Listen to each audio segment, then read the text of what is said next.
Sentire Media. Welcome to the Stop Italian Sounding podcast, uncovering authentic Italian food. I'm your host, Robert Campana, and join me as we delve into the rich heritage of genuine Italian food, exploring its legends, history, and traditions. Through important tips and insightful interviews with industry professionals, you'll gain a deeper understanding of authentic Italian food. Welcome back, everyone, to the Stop Italian Sounding show, uncovering authentic Italian food. So, if you know me, you know I have a slight obsession with coffee. I'm referring, of course, to Italian espresso, either brewed in the stovetop mocha, the caffettiera, or when in Italy going to a bar, or cafe as it's called in English, and ordering an espresso, or caffè as it's known in Italy. I like the habit of standing at the bar, waiting for the coffee, maybe chatting with a friend while enjoying the espresso. It's quick, but a ritual that I won't stop. In fact, if you're planning a trip to Italy, I want to give you a list of coffees to try, and at the end, I'll give you two types that are perfect for the summertime. Anyway, let me start by saying that when you're in Italy and you want a coffee, you'll have to go to a bar. Yes, they use the English word bar when referring to what we call a cafe, which is a French word. Anyway, you get it. Look for a bar, and typically when you want to order a coffee, or even pastries or sandwiches for that matter, you have to go to the register, get a receipt, and then give it to the barista. In this case, we're talking, of course, about coffee. So here are some coffees you absolutely have to try in Italy. And no, I'm not just talking about the morning cappuccino or the caffè espresso. The coffees I'm talking about will probably change the way you view coffee and will have you trying to replicate them probably at home. And don't worry, I'll list the coffees out also with their proper spelling in the show notes. So, real quick, before I give you the list of coffee, I said about a minute ago morning cappuccino. And the reason I said it like that is because in Italy, a cappuccino is considered a breakfast beverage. Now, does that mean that you won't be served a cappuccino in the afternoon? Of course not. You'd be served a cappuccino, but it's odd for an Italian. If I had to equate it in American terms, I would probably say that it's like having a cheeseburger for breakfast. It just doesn't fit. Are you allowed to have one? Yes, of course, and you'll be served. But culturally, it's a little off. And we all know that Italy is a nation with a strong cultural heritage. Anyway, let's finally talk about some coffee that you should try when you're in Italy. And the first coffee is Caffè con Panna. So this is basically an espresso with some whipped cream on top. I would consider it a nice coffee maybe mid-morning or mid-afternoon because it isn't too heavy, like, for example, a cappuccino. Next, you should definitely try a Marocchino. So Marocchino literally translates to the word Moroccan because its name derives from the color, as Marocchino was a type in 1930s of light brown leather that was used. So basically, it's again an espresso made with cocoa powder or chocolate and whipped cream. So anyway, the next one you should try is a caffè d'orzo. So this technically isn't a coffee because it's not made with coffee beans. Instead, it's made with roasted barley, as the word orzo means barley. And it originated in Italy during World War II as a cheap alternative to coffee, which was difficult, of course, to import and expensive due to the supply restrictions.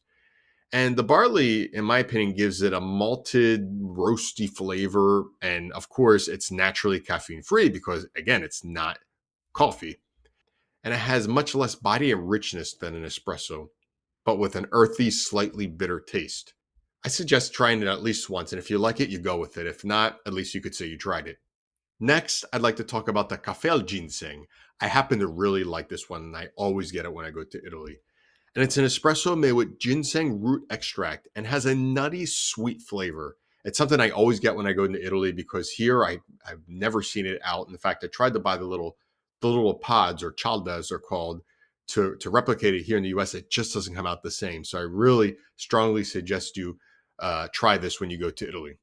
And finally, I'd like to suggest two coffees and a coffee/dessert that are great in the warm weather because let's face it, the coffees that I just mentioned are hot and may not be too desirable for you if you're walking through the middle of the piazza sweating. So first, let's start with the coffee/dessert. And of course, I'm referring to the Affogato, which literally means drowned. And the reason why it's called Affogato is because the hot espresso is poured over gelato, which is one of my favorites.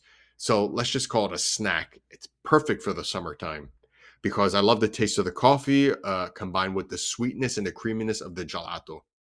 Next, I'd like to introduce to you the Caffè Shakerato. Now, this is Italy's answer to the iced coffee. A Caffè Shakerato is a shaken iced coffee drink that takes its name from the English word shaken with the Italian ending ato. It's a drink that's made with espresso, ice, and sometimes sugar, and typically served in a martini glass. And it's perfect to sip while sitting in the shade, of course, enjoying nice views. And finally, the last coffee I'd like to suggest to you that's perfect for the summertime is called the Caffè Leccese. So now, this is a coffee drink that originated in the city of Lecce, which is in the southern Italian region of Puglia. It's made with espresso, ice, and almond milk from that specific area, which gives it a sweeter taste, and could be actually a hit or miss outside of southern Italy. So if you want a cold coffee, you'll have to go for the Caffè Shakerato.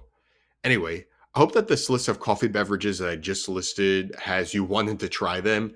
And don't forget to let me know in my social comments if you've already had them or if you're going to try them. Thank you for joining me on this journey through the stories of authentic Italian cuisine. If you enjoyed today's episode, don't forget to subscribe to this podcast for more insights and interviews. Also, feel free to reach out with your thoughts or questions on our social media channels at Stop Italian Sounding or on our website, stopitasounding.com. Grazie a tutti e alla prossima.